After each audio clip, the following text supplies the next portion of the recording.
We all know how good of a movie Sonic 3 is, and just how well it's gone down with fans, but it's left us with a lot of questions. Is Eggman dead? Who created Metal Sonic? Silver?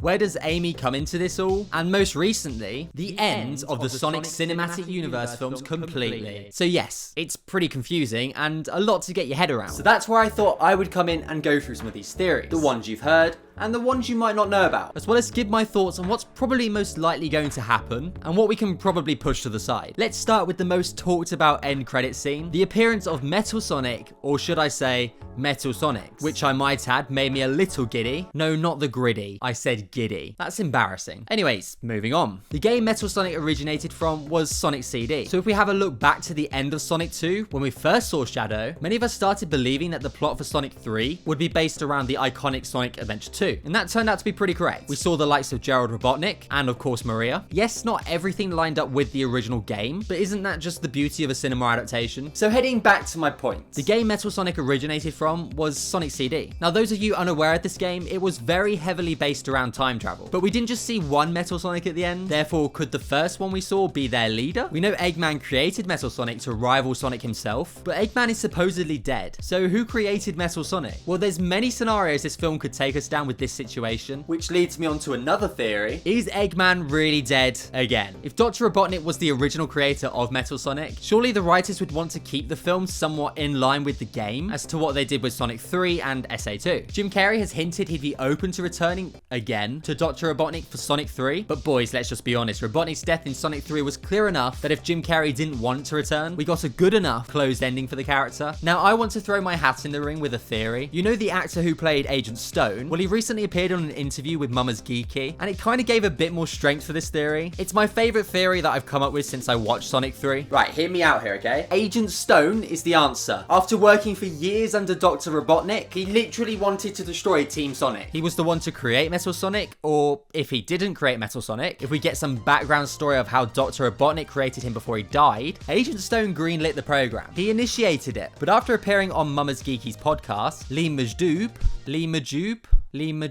Yeah, sorry if I butchered it. He hinted at a darker path for Agent Stone in Sonic 4. A darker path. Look, I really like Agent Stone's character. He's much better than this guy. Seriously, piss off. So I do hope we get to see more of his character going forward in Sonic 4. And yeah, it is a bit of a wild theory, but I think it'd be fun. Now, the other character we see in the end credit scenes is Amy Rose. She comes in all mysterious and saves the day, rescuing Sonic. Yes, she doesn't speak, because I doubt that they've cast her voice actor yet. But the big question surrounding Amy is whether or not, if time travel is involved, did she also come from potentially the future? Or did she just so happen to show up? Right place, right time? There's also a question mark over why she's so disguised. She almost looks Robin Hood-esque. Is she therefore hiding? Has she faced off Metal Sonic before and therefore has been tracking him to our time? What does she know about Sonic? Because she didn't really look too surprised to see him. Right, so before I progress into the next stage of the video, I also wanted to bring up a character who we've not yet seen on the big screen. Silver. Silver comes from the future. He's approximately 200 years ahead of our time, and therefore if time travel is going to be a heavy factor of Sonic 4, there is a strong possibility we will see Silver, whether it's during the film as a surprise inclusion, or as a teaser at the end of the film to hint towards Sonic 5, which would follow in line with the endings of all the other films. Look, we all want to see Silver make his way into the live action. If we get Mephiles, Silver, and Cream at some point over the next few films, I would be very happy. I'm putting it out there, Cream deserves to return. Anyways, so how did Shadow survive? If you stayed long enough to the end of the film, not trying to be the first one out of the door in the race to the toilet, we had an end credit scene lasting all of 5 seconds where we saw a face, or should I say foot, appear on screen and reach down to pick up his inhibitor rings. Now this clearly shows us that Shadow survived the explosion, which I expected. There's a lot of rumors going around that Paramount might be in line to make a Knuckles style show, but based around Shadow. If they do this, rather than following him after the explosion, I would rather it was set in the past and we could go into some more details surrounding the founding of Gun and as to how everything ended up just so bad. But this would probably need Gerald Robotnik to return, and if Jim Carrey doesn't want to make films anymore, I doubt he'd want to go and do a whole series instead. But another question that leads to Shadow's survival is whether or not he saved Dr. Robotnik and how he managed to survive in the first place. I reckon it's fairly similar to how Knuckles Knuckles rescue Tails and Sonic with the ring. It's also an easy excuse if they were to bring back Ivo. It's literally just the easiest excuse as to how they both made it out without turning into sludge. The final thing I wanted to properly address is the rumor going around and getting more and more attention about Sonic 4 being the final film in the cinematic universe. And in all honesty, personally, I don't think you should be looking into this one too much. The films are gaining far too much traction. Even if the box office figures, which are quite good, if they aren't reaching the numbers they want to progress the franchise even further, the level of merchandise and sheer quantity of it over recent years growing and growing, the sales figures in stores are so high, they'll keep pumping out these films for that reason alone. The amount of money they must be making on merch is probably astronomical. From what I've seen recently, Sonic is getting more shop display than the likes of Star Wars The Black Series, and one of my personal favorites, the Marvel Legends, and it's rivaling the Mario figures, but the difference between the Sonic and the Mario stuff is that the Sonic stuff is selling, and it's selling pretty fast. To be honest, I'm all for it. The figures are really good. But anyways, Sonic 3 was a fantastic film, and it's left us with a lot more questions than ever before. And yes, the fourth film might not be coming out until 2027. We might see another show in between then, but I'm excited. You're excited. We're all excited. Yes, it's a long way away, but it'll be here before you know it, just like Christmas. But boys, I just hope it's good.